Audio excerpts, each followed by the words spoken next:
Il ruolo di Veneto Agricoltura in questa emergenza idrica, quella passata e quella che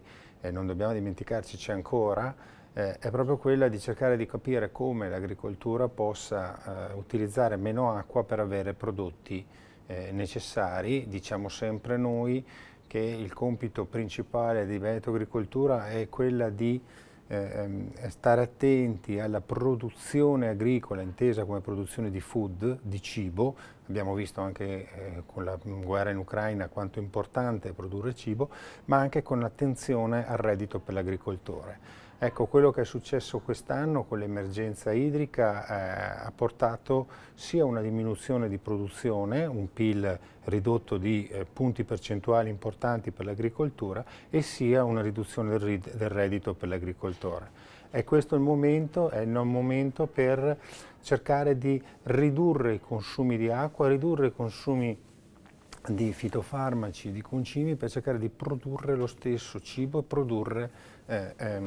reddito per l'agricoltore. Riteniamo che, essendo l'agricoltura quella che consuma più acqua, e giustamente consuma più acqua, dobbiamo cercare di intervenire proprio su questi quantitativi.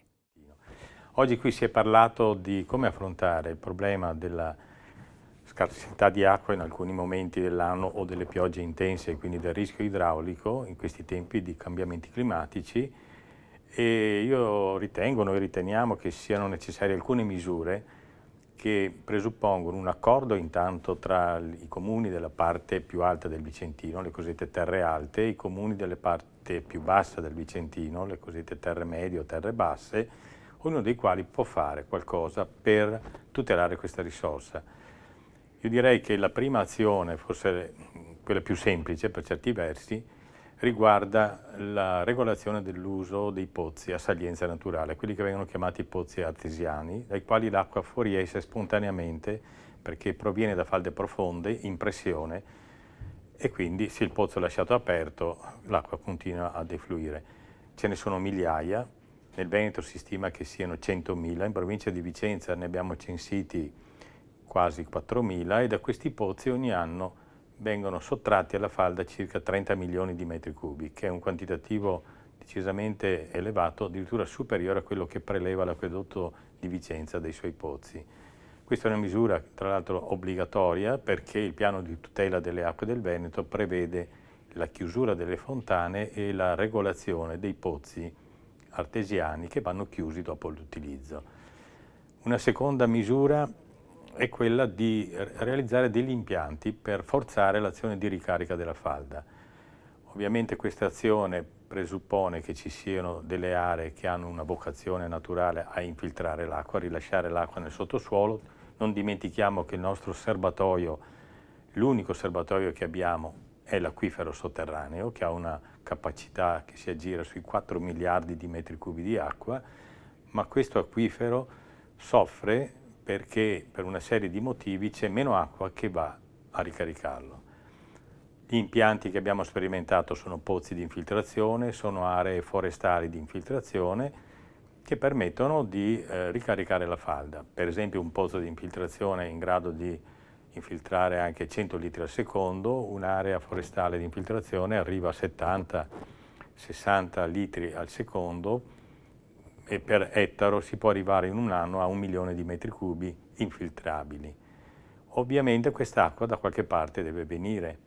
Ora, siccome siamo esposti a un regime dei corsi d'acqua a carattere torrentizio molto variabile, è necessario realizzare dei serbatoi, dei bacini dove accumulare l'acqua quando c'è, quando arriva, parcheggiarla lì e da lì prenderla per alimentare gli impianti di infiltrazione.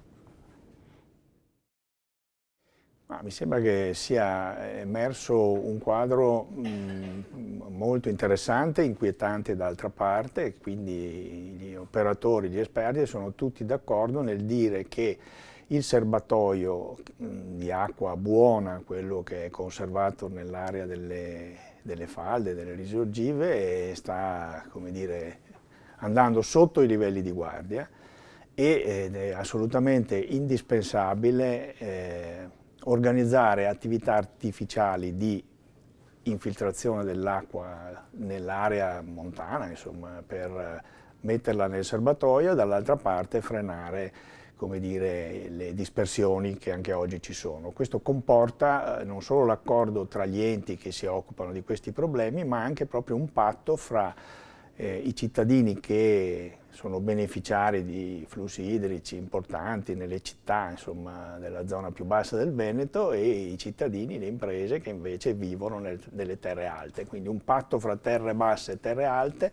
per riuscire a captare anche l'ultima goccia di pioggia e riempire il serbatoio, altrimenti sembra paradossale, ma la prospettiva di una progressiva desertificazione di alcuni territori del Veneto diventa realistica. Diciamo, non è una esagerazione.